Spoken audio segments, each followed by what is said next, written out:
All right, we're going to go ahead and begin. Those of you that want to keep fellowshipping, if you would move to the hallway for the baptismal, we'd appreciate that. And that way we'll get going. Are y'all ready? Brett, are we supposed to pray at every session? Okay. Brett doesn't want to pray. So let's get going. Pray if you'd like. So let me just say this, 2 or 3 things. I'm kind of the other here. I'm not LDS. I'm a Baptist pastor from Texas, and I love LDS people. And I brought some pastor friends with me because we want to build relationships with LDS people. And so, except for John, who's always wanted to be a Baptist deep down, everybody else up here is an evangelical pastor. And so we just learned all kinds of stuff about ourselves. And so it was very fascinating and interesting. But I'm excited to be here. I love Brett Scharf's. Brett and I have worked together for at least 15 years. He is the first LDS person I've ever been friends with. So what that means is he gets all my crazy questions all the time, unsolicited. And I get a few of his as well. So I'm grateful for him. And I love this center. I'm president of an organization called the Institute for Global Engagement. And we work together around the world on issues of religious freedom, where we partner. And Brett does conferences on religion and rule of law with us. And so I'm very grateful for that. And I love him tremendously. I was with a bunch of Baptist pastors not long ago. And we were talking about the issue of religious freedom. And I told him, I said, no one has done more to help Baptists in religious freedom than the LDS Church. And they all looked at me like, what in the world are you talking about? And I say this honestly. BYU, in the center that Brett has with the law school, it does phenomenal work, and I love it. And whether you realize it or not, it may be one of the best interfaith activities that you do. You may not have done it for interfaith, but it's made a huge impact.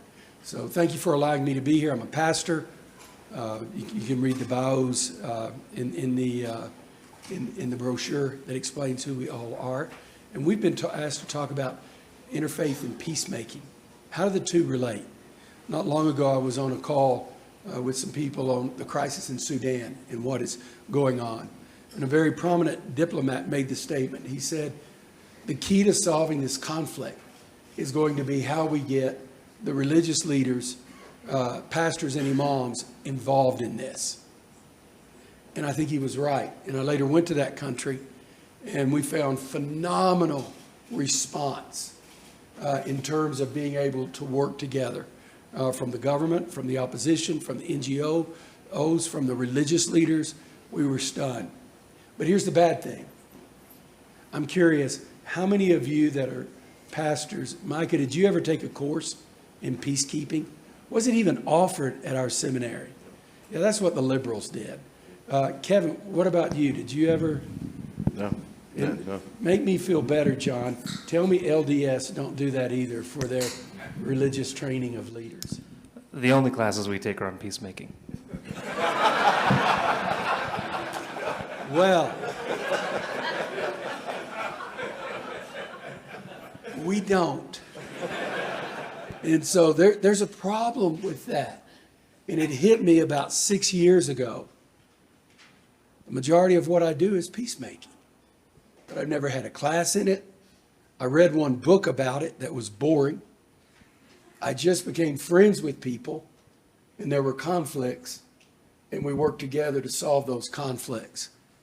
And I've realized we've got to do some serious work at training clerics and religious leaders. So we have a fantastic panel today.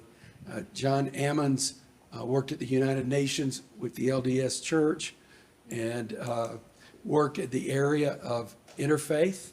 And what was the exact title of that? You were the chairman of, what was the committee you were in? The NGO committee. NGO Committee on Freedom of Religion or Belief. Yeah, and was chairman of that. And so we're excited to have him I've known him for probably less than a year, I think. We met in D.C.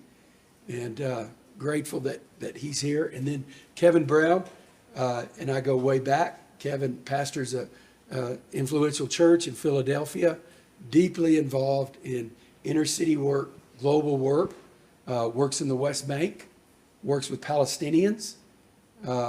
Believe it or not, African American evangelical. When you think of evangelicals, we think about the evangelical support of Israel. But African American evangelicals also think of Palestinians far more than we white evangelicals do, because they've experienced oppression and difficulty. And we're grateful for his work and all that he does. And then Micah Fries is also a good friend who's pastored a couple of very influential churches and has worked at this point of multi-faith, interfaith, and has done a lot of work in bridge building, and actually works with an organization with me called Multi-Faith Neighbors Network. He runs it and leads the retreats and so forth. So we're excited that you're here. So we're going to jump right in. Here's the first question. How has your organization done peacemaking in an interfaith manner? How has your organization done that? Is it involved in that? And how have you done that personally? So really two questions. What is your organization that does? And what have you done? We'll start with you, John. Well, thank you, Bob. Let me just say something as we get started off here. So Bob's not wrong. I almost was Baptist. My grandfather was trained as a Southern Baptist minister and was a pastor throughout his life. And I'm a product personally of some of this peacemaking that we've talked about. And let me share that brief story and then one other that I think illustrate how we see peacemaking, how I see peacemaking personally, how the Church of Jesus Christ of Latter-day Saints views peacemaking. And there may be from a couple of surprising sources. So I mentioned my grandfather was a Baptist pastor. And my dad, when he was 13 actually, he ended up joining the Church of Jesus Christ of Latter-day Saints. And as all great Christian conversion stories begin, it started with a girl that he had a crush on. And a friend of his said, if you want to get to know her better, you should come to my church. So my dad readily agreed. And the rest is history, I guess. He went there, he felt something different that he hadn't felt before, and ultimately decided to be baptized into the Church of Jesus Christ of Latter-day Saints. Where the peacemaking comes in is in my grandfather's and my grandmother's response. One would think that they would be pretty unhappy about that choice, but in response, they said, we want to support your choice to pursue a spiritual path that you want to pursue. And so to support that, they attended church every week for a year after my father's baptism. My grandfather sang in the ward of the congregation choir even. And that, to hear my father describe it, made an enormous difference. Whereas he may have not ended up continuing in that faith without any kind of support from his family, he felt that support and the interest from my grandparents in granting him kind of that freedom to make those decisions. So I'm grateful for that because I'm a product of that. Now, maybe my life would be happier if that hadn't happened and I was Baptist. I don't know. Maybe we'll never know. But let me say as well. Let me share now a separate experience when it comes to peacemaking. Bob mentioned that I've spent the past 4 years working in the church's New York office, where we represent the church and specifically its humanitarian services at the United Nations. And a number of months ago, I had an experience. I shared this actually in the IRF Summit in D.C. earlier this year, so if any of you were there, I apologize. This will be a repeat for you. But I had this moving experience. When I first began that work, one of the startling realizations was that, and this should come as no surprise, ambassadors are people too. And they're people who are anxious and lonely and nervous and concerned about the world and concerned about their families and concerned about their neighbors. And sometimes even ambassadors are representing interests that they may not agree with personally. Well, my colleagues and I got to know an ambassador from an Eastern European country which country is not an ally of any Western country. So I won't name which one it is specifically. And we hosted him and his wife and one of his staff members for lunch at our offices. And a few weeks later, they reciprocated the offer, the invitation, I mean. And so we went to their residence, had a wonderful lunch, but at the beginning of the lunch, we were surprised when this ambassador said, "Could we begin with a prayer?" And this was unusual. In our own tradition, we begin meals with a prayer and a blessing. And this is a person who we didn't perceive to be a person of faith. And he said, "I would like to offer the prayer." And the prayer that he offered was in our tradition as members of the Church of Jesus Christ of Latter-day Saints. And it was a very simple gesture, but it was a profoundly moving experience. And his wife later confided in my colleagues and me that he had spent serious time practicing. And he had paid attention when he had been with us previously. He listened carefully, and he wanted to express that he cared for us and that our friendship was important to him by offering a prayer in our tradition. Now, who knows where that goes? Most likely nowhere. But we also learned it was the first prayer he'd ever uttered in his life. And he had not grown up religious. And this was a person who, if you knew which country he represented, a gesture like that of peacemaking would come as a surprise. But it taught some important lessons about peacemaking. One being that peacemaking happens most effectively at an individual level. Yes, today we're talking about peacemaking between organizations, between religious traditions, but peacemaking, I think, is most impactful when it's one-on-one, person to person. Another lesson from that is that peacemaking can come from anywhere, and even surprising sources or unexpected people. And this gets back, I think, to the age-old adage not to judge a book by its cover. Of course, I had maybe subconsciously assumed this person would never have an interest in praying. And in my previous role, working with the UN and ambassadors there, we don't bring up typically our religious beliefs. That's not the purpose of that relationship building. But this was a moment that left, I think, all of us changed and feeling something significant. So peacemaking can happen anywhere and by anyone, and it's a choice. A little over a year ago, those who are members of our faith will be familiar with a talk given at one of our annual general conferences by Church President Russell M. Nelson, and it's titled "Peacemakers Needed." So this concept of peacemaking has been on our minds collectively and individually as well recently. And I just want to read one quote from his address. He says this, and this will probably resonate or sound familiar. "Contention infects our civic dialogue and too many personal relationships today. Civility and decency seem to have disappeared during this era of polarization and passionate disagreements. Vulgarity, fault-finding, and evil speaking of others are all too common. Too many pundits, politicians, entertainers, and other influencers throw insults constantly. I am greatly concerned that so many people seem to believe that it is completely acceptable to condemn, malign, and vilify anyone who does not agree with them. As disciples of Jesus Christ, we are to be examples of how to interact with others, especially when we have differences of opinion. One of the easiest ways to identify a true follower of Jesus Christ is how compassionately that person treats other people." And then he went on to quote Jesus' Sermon on the Mount, in which he said, "Blessed are the peacemakers, for they shall be called the children of God." Just to conclude my brief remarks in response to that question, and I'm eager to hear from everyone else, and you should be as well.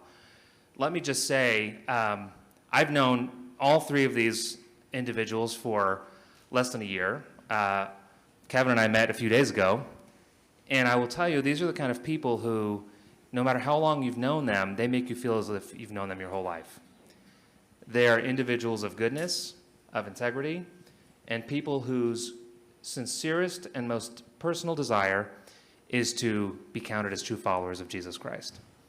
And I'm excited for you to hear from them because you're going to learn from them and you're going to be touched by what they have to say. I'm eager to hear from them as well, and I wish that this were like a 2 or 3 hour panel. But I'll conclude there and turn the time over to the rest of you. Thank you, John. Kevin. Yeah. My journey into peacemaking individually, and then it began to be organizationally, actually began in 2012. And I had gone to a church planters training that was held at Northwood Church in Keller, Texas, that was under the leadership of Bob. And while I was there, we went through just ways to engage your local community more effectively, ways to release your members to engage the community. But I built a good connection with Bob and some of the people that were leading there. I've read all of his books. And when I left that meeting, got a call from one of the people in his organization maybe a month or so later and said, Kevin, Bob really enjoyed that moment with you. He would love for you to come with us on a trip to London, and then we're going to go to Bethlehem in the West Bank. And I said to him, hey, I'm a church planner. I don't have any money. I'm just trying to get through the next week that we have here. I'm sorry. It's such a gracious invitation, but I can't come.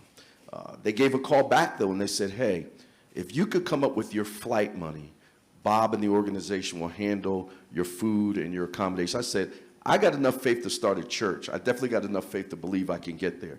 But it was an eye-opening, life-changing moment for me when I went to the West Bank, because there I was part of a gathering with evangelical Christians that were learning to see the Holy Land through the view of the Palestinian.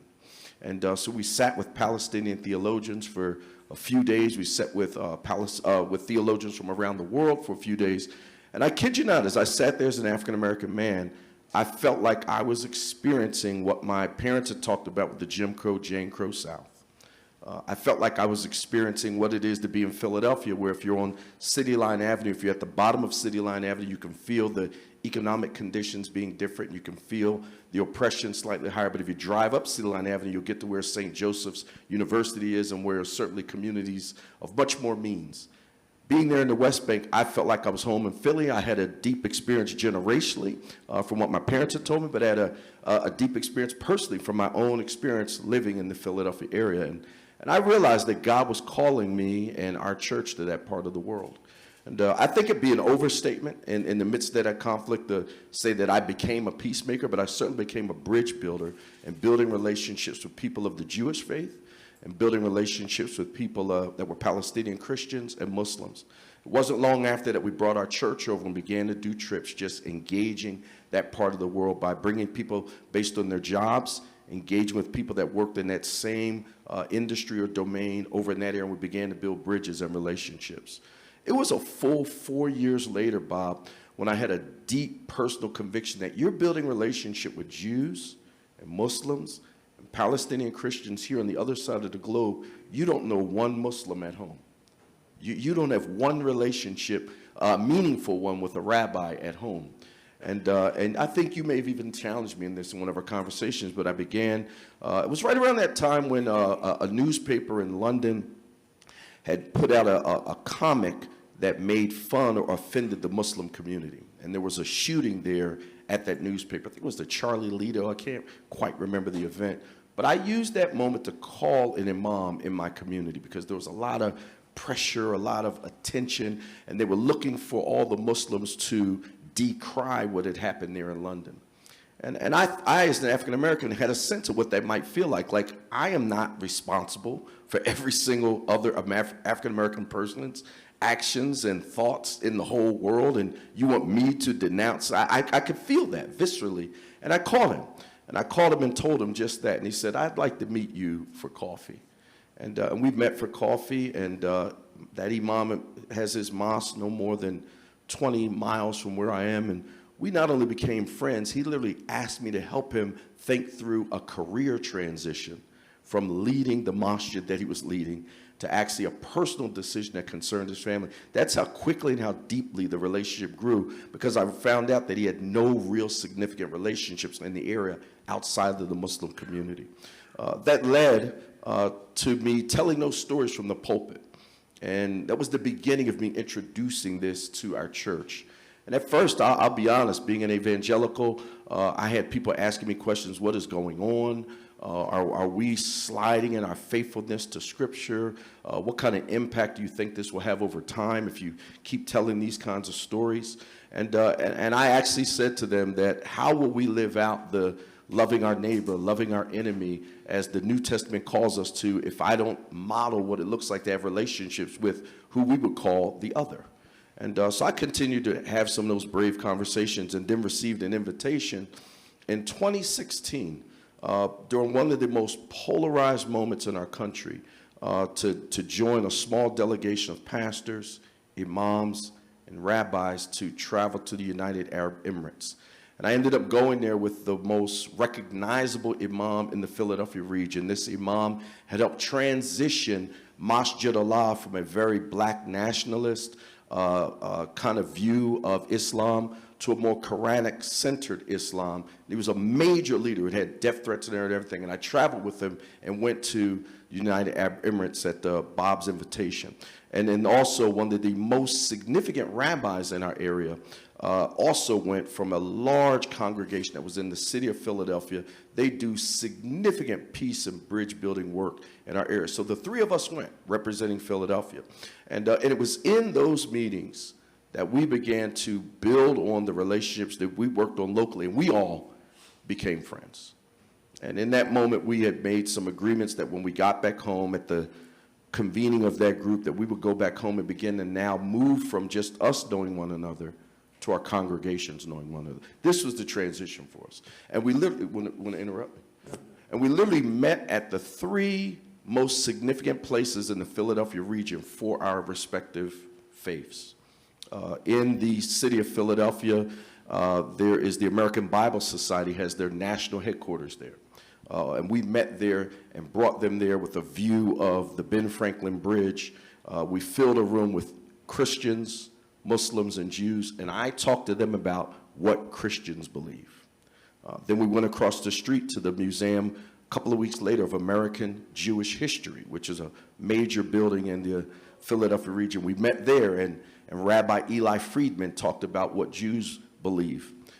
And then we met at Masjid Allah during Ramadan and enjoyed a meal with them at the conclusion of their fasting that day. And then they talked about what they believe. And then we had a panel where our members were able to Q&A each of the faith leaders. That was a major, significant movement in our church that moved us to what I would say is the track that we're on today, where we're probably one of the more visible peace-building triumphants, if you will, in our region. When something happens, they will ask one of us to either speak about it, to come to one another's side, we do, or we continue to spend quite a bit of time together working through each other's lens, what does this moment mean for you? And it has been one of the most significant transformative moments for us as a congregation, but certainly for me as a faith leader.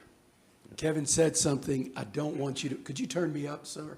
If you don't mind a little bit, my throat's messed up. Kevin said something that's very, I don't think it's on. Okay. Kevin said something that's very important. And what he said was, our congregations got involved. When we talk about religious leaders as peacemakers, what is critical to understand, we don't want to make an elite class of clerics and educate clerics to go out and do peacemaking. The goal is to get it in the congregation, in the grassroots. That's what's missing. And that's what we have to do. We have to go deeper. We have to go into that. Micah. Yeah, thanks, Bob. And that's a good segue. So as Bob mentioned, I do help lead the Multi-Faith Neighbors Network. And at the Multi-Faith Neighbors Network, we're working predominantly with the Abrahamic faith traditions, so Muslims, Christians, and members of the Jewish community. And what our goal is to engage, as Bob said, the congregations, the grassroots. So we do that by engaging with clerics, viewing them as gatekeepers to the grassroots. And if we can help engage with clerics, help train clerics, then we can help develop them to do the same thing at the congregational level. So a sort of cornerstone project of what we do is leading these retreats that last for 3 days, 2 nights in a particular city. Just finished one in Atlanta, getting ready to lead one in Las Vegas and Chicago between now and the end of the year.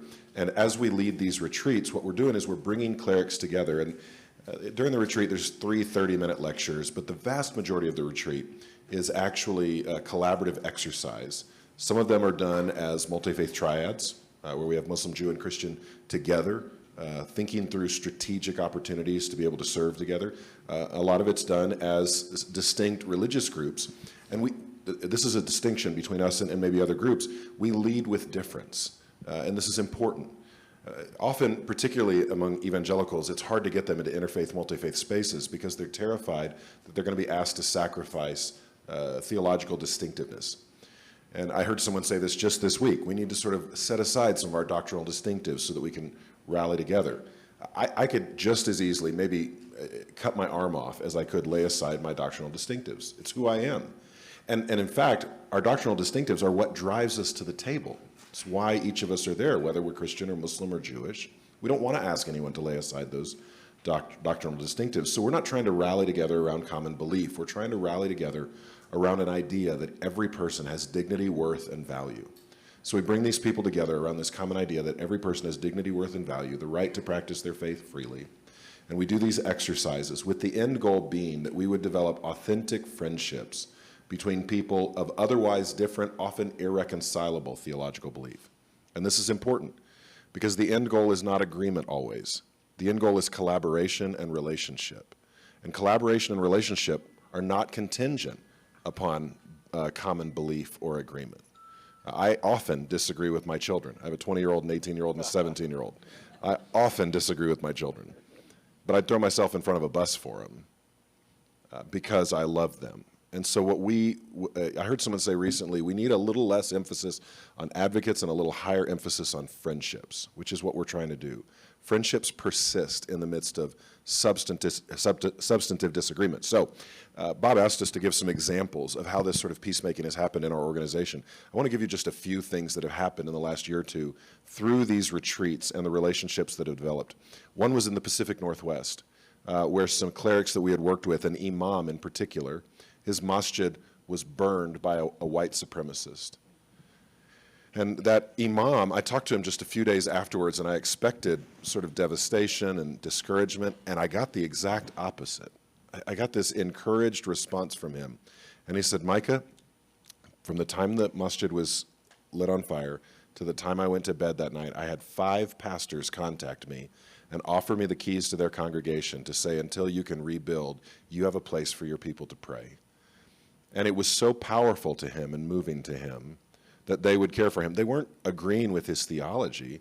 They were saying, you have a right to practice your faith freely, and we don't support or endorse or sympathize with those who would attack your congregation, and we want to protect your right to practice your faith. The other happened overseas this past year. We lead retreats all over the world, and we were leading one of these retreats in Pakistan. And a lot of Christians have come under some pretty intense persecution in Pakistan. And in the retreat, some of the pastors said, we're not able to meet right now for worship because our people have been physically attacked. And one of the most significant imams in the region stood up and said, in effect, this is wrong. I don't agree with you theologically, but it's wrong that this would happen. And I'm basically going to provide my own land next to my home for you to build a church, and I'll provide protection to you so that you as Christians can worship freely. He was protecting their right to worship and to practice their faith without being molested. In the U.S., we have these triads. Kevin is one of our, he's mentioned, he and the imam and the rabbi in Philadelphia, they're one of these triads that we work with. We have another one in Houston that I love. And in Houston, what's been interesting is to watch the projects that they've developed together.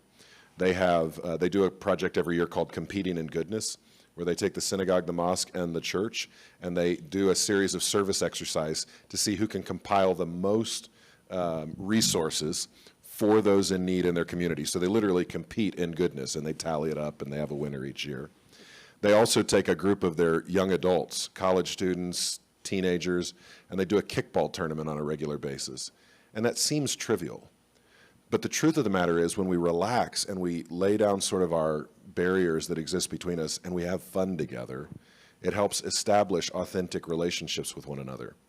And then maybe the most significant thing they're doing is the church donated, this is Texas, everything's bigger in Texas, Bob's from Texas. They had some land, and so they donated land, and then they invested some money. The triad, the church, the synagogue, and the mosque, they built this large fence around the land, bought a shed and a tractor. It took them like 6 months to get government permission to put this garden in, which I always laugh about because it's in Houston where they could go get a gun in 24 hours without much background check. But it took them 6 months to cut through the red tape to be able to put carrots in the ground. But nonetheless, they've planted this garden, and they're now in their second year of harvesting food from the garden. And they plant, cultivate, and harvest the garden together as Muslims, Christians, and Jews.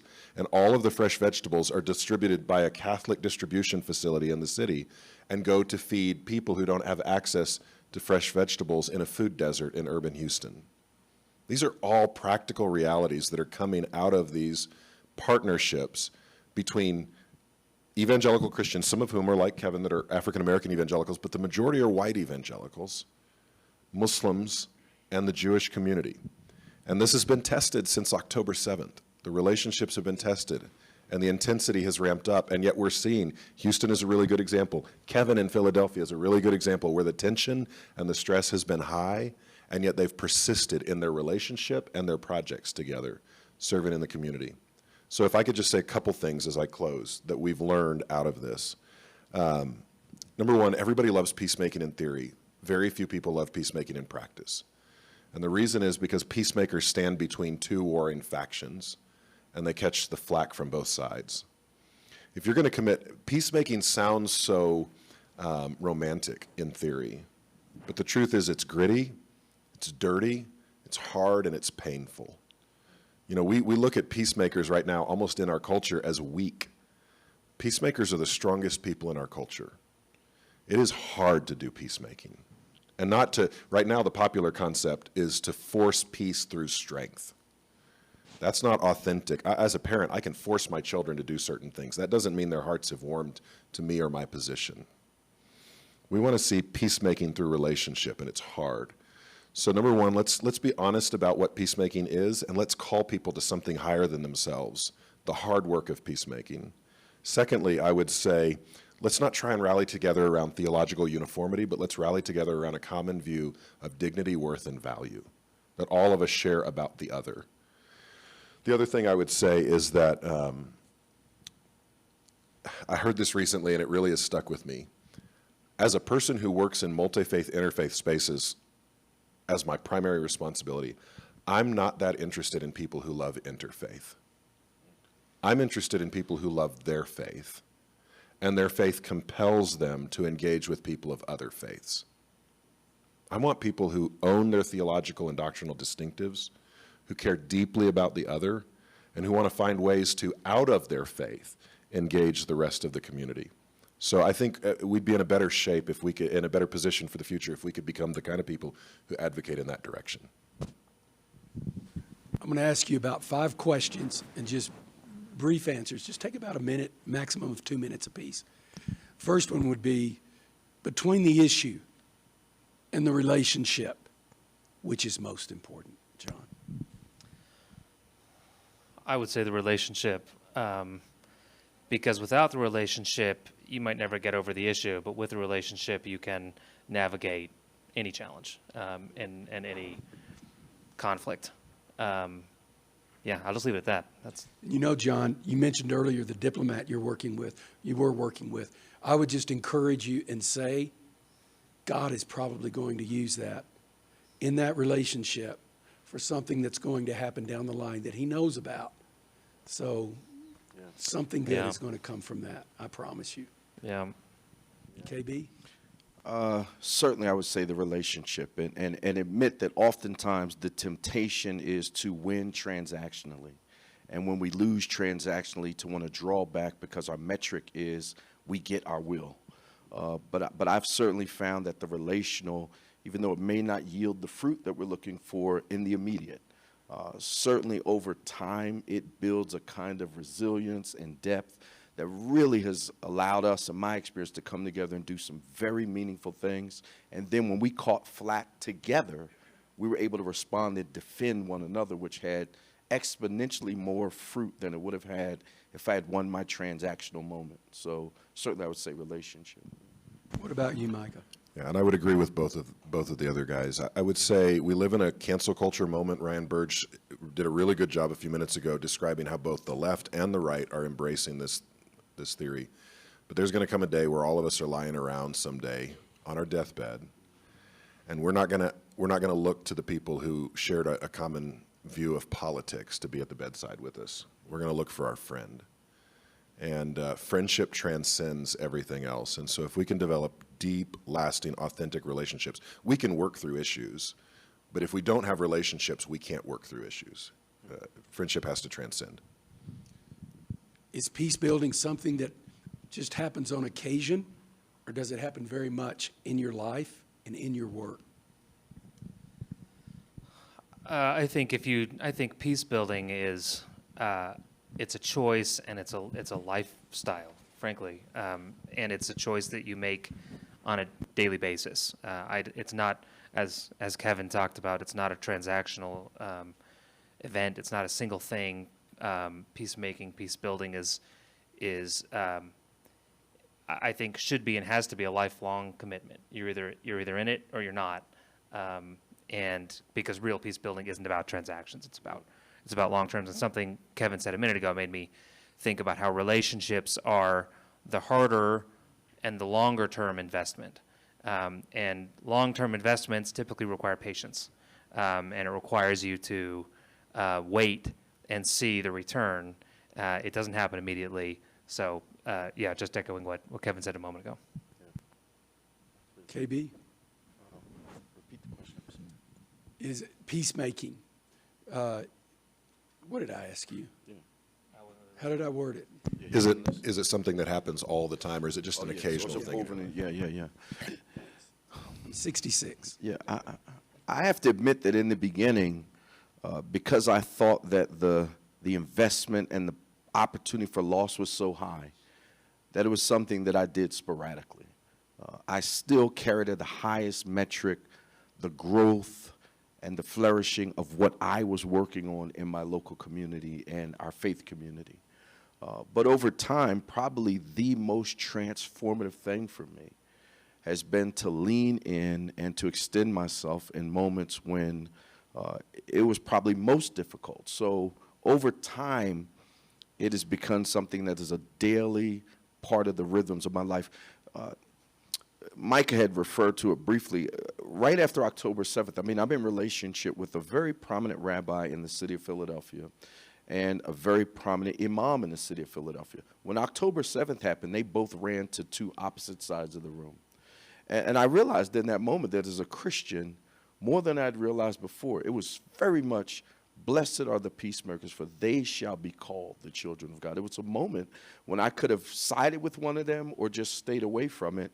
It was a lot of negative attention depending on which. And I actually called the rabbi on the phone, and I asked for permission before I said this. And in the most Reform Judaism way, he cursed me out. Yeah. And he literally cursed me out. He said, I was there for you in this moment. I was there for you in that moment. We showed up for you in this moment. And neither you or Idris, the other imam, have showed up for me. Where were you? And I literally said to him, I apologize.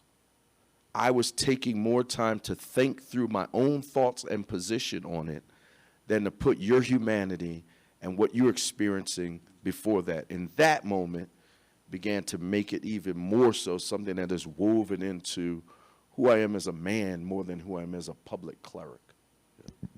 Micah? Yeah, if I could lean back into my faith, I would say peacemaking is discipleship for me. It's spiritual formation for me. Peacemaking is to be like Jesus. And I think again, my faith is what drives me to this. So for me, if peacemaking is just an action I do on occasion, I can take it or I can leave it, depending on the moment. It's almost situational ethics, if you will. But if peacemaking is rather who I am, and then the act of peacemaking is generated from my character, my personhood, if I'm a peacemaker in the way I engage with my children and my wife and my friends in my community, as well as my Muslim and Jewish friends, then it becomes something different altogether. And I really think right now we're in this cultural moment. I've heard a number of Christians say this recently. The era of winsome Christianity is over. It doesn't work right now. I've heard them say that phrase over and over. It doesn't work right now. But I think that misses the point. I want peacemaking to work, but I'm less concerned that peacemaking works, and I'm more concerned as a Christian that peacemaking is consistent with the character of Jesus. I'm more concerned with being like Jesus than I am even figuring out what culturally works in the moment. So even if I attempt peacemaking and fail, I think I've succeeded in the end, because I've tried to be consistent with who I am as an individual in my relationship with Jesus and how I understand him. And so I don't think effective peacemaking is going to work if it's just something we do on occasion. I think it has to be, part of our DNA. One of the things I've discovered is that oftentimes peacemaking is becoming a peace offering. The price that you pay to bring opposites together. The pastors that have become friends with Muslims and Jews in a time that's not popular to do that. Others, talk to me about how you men have handled the tension when people push back on you for trying to build bridges or making peace. Some people, it's that they don't have an opportunity to have a relationship. Others don't want you or anybody else to have a relationship with the other. When you do that, you threaten them. How do you deal with that? Well, I'm going to turn again to the events of October 7th and the aftermath of that in a lot of our interreligious relationships. In New York, just like Kevin and Micah in their respective areas, found myself right in the middle of close friends, Muslims, Jews, both of whom were, hurting and accusing the church, even broadly, of not fully embracing their plight and their struggle. And that's a complex and really hard place to be. We've all felt that personally. And Kevin, I loved a comment you said. You talked about how you maybe realized that you'd spent more time thinking about your own position and how to respond, rather than maybe leaning into our heart and our shared humanity, which I think is an impulse that causes us to want to just listen and hear and understand. And that gets, Bob, to what you were just talking about, being the peace offering. Sometimes that means setting aside your own ideas, setting aside your own perspectives about who's right or who's wrong or who's at fault, and simply being there for the person, listening to the person. And I have found that that's been maybe the only effective thing in dealing with that kind of tension in peacemaking situations. Is sometimes the only thing you can do is be there and be with a person and be present in that moment and in that place with them, seeking to understand how they're feeling and where they're coming from, recognizing that there may not be anything else you can do. And this is a huge issue, right? This is transnational conflict with deep religious roots. It's maybe the most complex international relations situation out there. And so none of us individually, or even all of us here collectively, could even hope to solve that challenge and that conflict. But what we can do is think about our relationships on an individual level and do the most that we can, which sometimes is as simple as just being there and listening and hearing and trying to understand. So I want to change a question because we're going to do Q&A. Okay. And I'm going to ask you each a question. You can respond to it. KB, what makes a good peacemaker? First and foremost, not being self-centered. It takes a level of humility that is willing to lose your life, lose your public perception that people might have of you. It's cost me.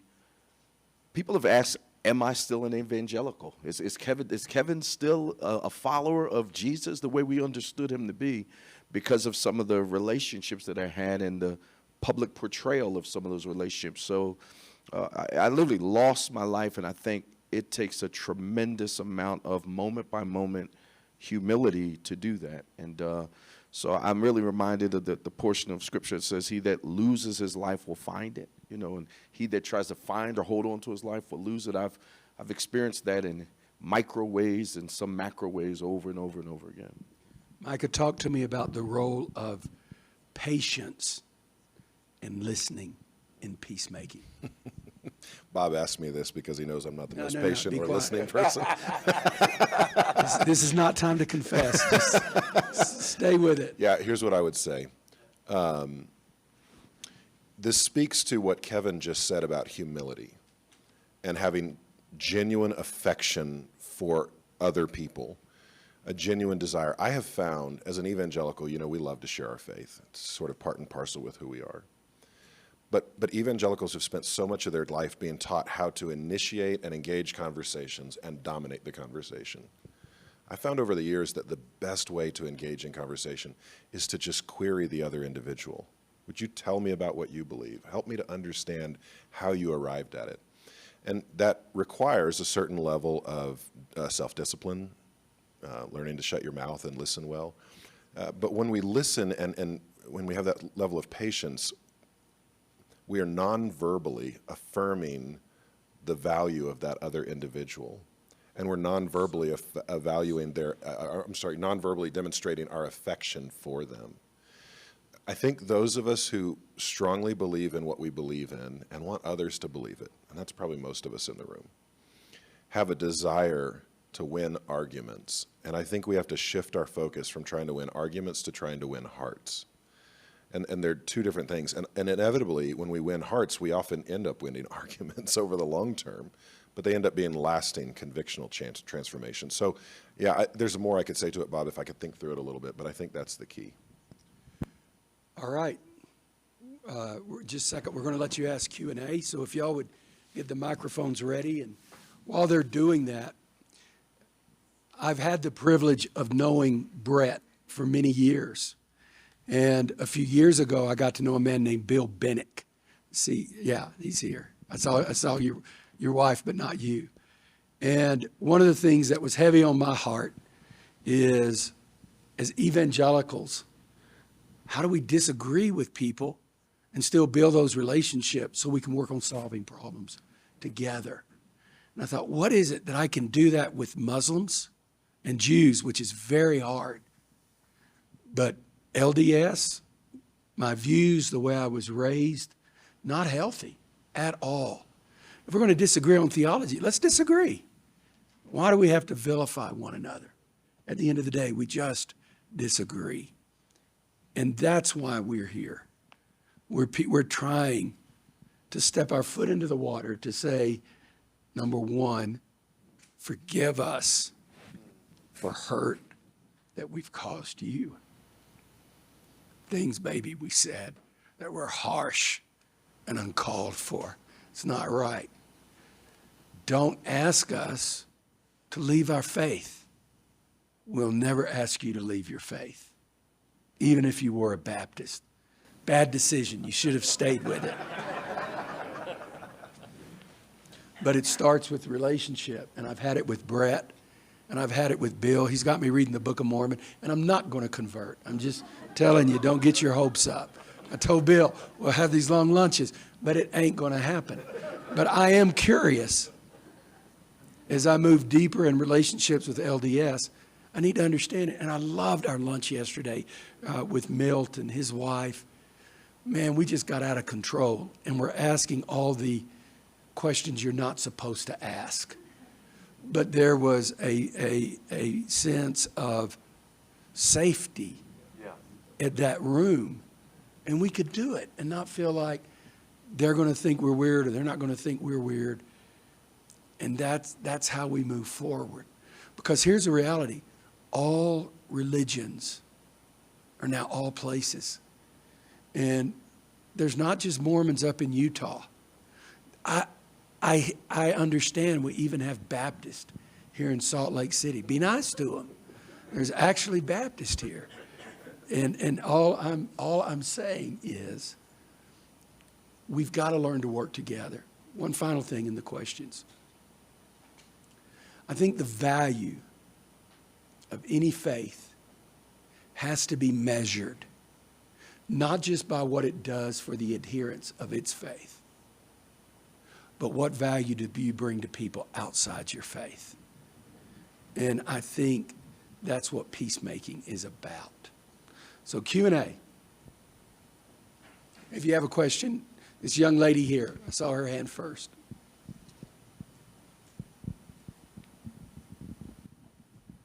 Okay, this is coming, I guess, as a fellow evangelical.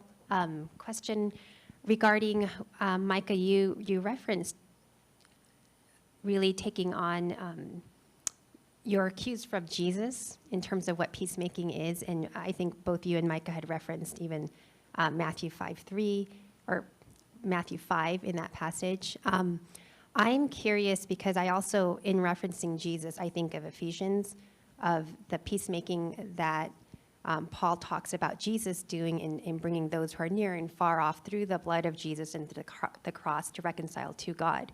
And so that seems an important part of peacemaking. I'm just curious, does that factor in, or how does that factor in as you're considering peacemaking on this horizontal level? So the question is peacemaking between God and yourself in relationship to then how it translates? Is that what you're specifically?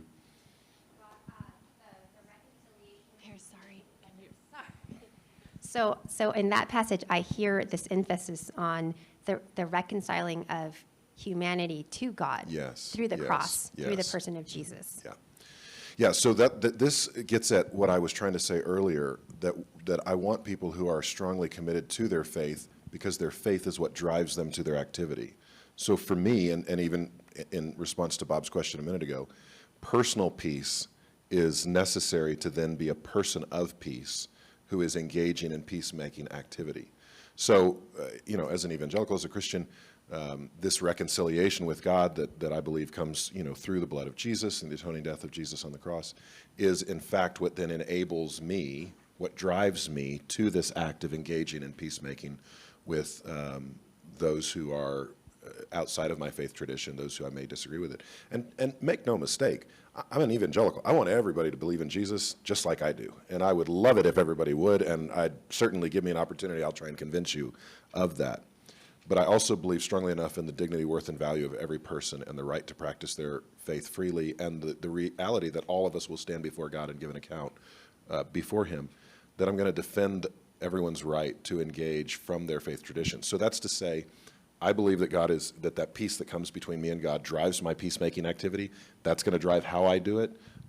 But I also recognize that other faiths are going to come to it maybe from a different perspective. But it's that faith that reconciles them between them and God that then drives them to their activity with other people. Does that answer your question? Thank you, Micah. Yeah. Let's go to the next question.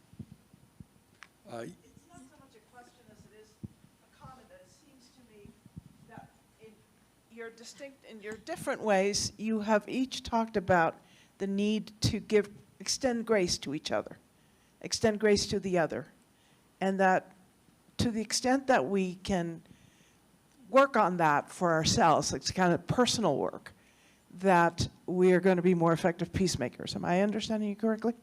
I think so. It's a good word. Yes, sir, back in the back.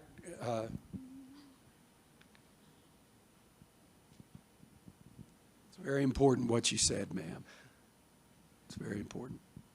Thank you for the opportunity. I know Pastor Micah has mentioned that there should be little less emphasis of advocates and more emphasis on friendship.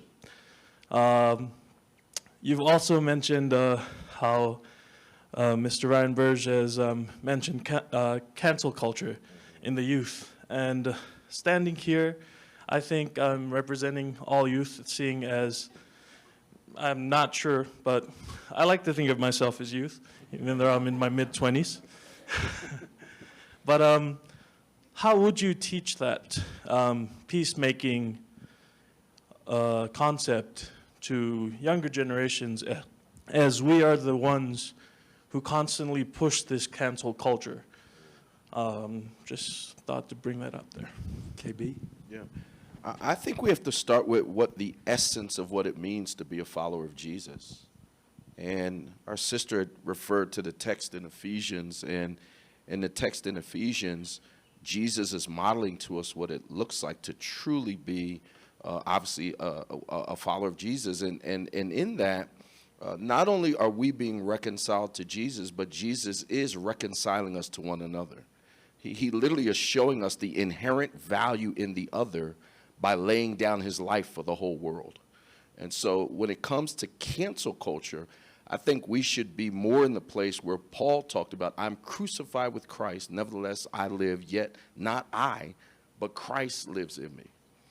And he loved me and gave himself for me. I think and it's very countercultural, and it's also counter-flesh. I mean, our impulse is to save ourselves, exalt ourselves, center ourselves, and to really be able to be effective. I love the phrase that Bob used. I think it sums it up well. We don't love to convert. We love because we've been converted. Yeah. Another question. Yes, sir, and then we'll come to you, ma'am. And I'm going to ask you to ask it quick because we're going to stop on time. Yes, sir. So we talked a little bit about peacemaking and through position of power isn't really peacemaking. When kind of a two-part question then, if you're in a position of majority, does peacemaking look different, and if so, how? Yes, big time. And I want to answer it, but I'm not. John, no. You're the panel. No, seriously, go. Well, yeah, I would say I would answer that in two ways. One, I think the core principles of peacemaking that we've talked about, and within our beliefs here up on, in Jesus Christ, those who hear up on the stand, we would believe discipleship of Jesus Christ is at the heart of peacemaking. And that those principles are applicable from any position and in any circumstance and for any person. I don't think those principles change based on the dynamics of a specific situation. That said, I think that it's easier to engage in peacemaking when you're in the minority because it feels like it's more crucial and there's more urgency to it. But when you're in the majority, it requires more of yourself and a willingness to relinquish some of that control or some of that power or authority in an effort to embrace peace and embrace the other and those who don't find themselves in the same position of power. And thus, humility. And so you were 1,000% right. Yeah. Couldn't have said it better. Yes, ma'am. Last question. You've all engaged in building these bridges and relationships in different ways. How have you found it effective to have that initial conversation to try to communicate that open dialogue with respect for different faith and try to open that picture that allows for further conversation and development of those bridges? If I could speak to that, Bob, I would say two things. Number one, be somewhat self-deprecating about yourself and your tribe or your community. So there needs to be enough self-awareness that you can recognize the flaws in your own community. And, Bob did this really well at the beginning of our conversation here, acknowledging that white evangelicals with respect to the LDS community have been disparaging at times, overly harsh. There's a number of ways that we deserve to make amends. I think if you can begin with some self-deprecation, some honesty, self-awareness of your own community and communicate those to the person, it helps. It's disarming. Then the second thing I would say is seek to know their story. If you can ask them to, don't try and dominate the conversation. Don't try and demonstrate your own brilliance. Ask them to help illuminate you on what their life has been like, what they believe, their perceptions. You're going to get the opportunity to share yours in response. But self-deprecation, self-awareness, and then ask them to share their story, I think helps. I'm very upset. Brett told me if I would finish on time, he was going to sneak me into the temple and show me. And I missed it by 1 minute. So you are dismissed. Thank you.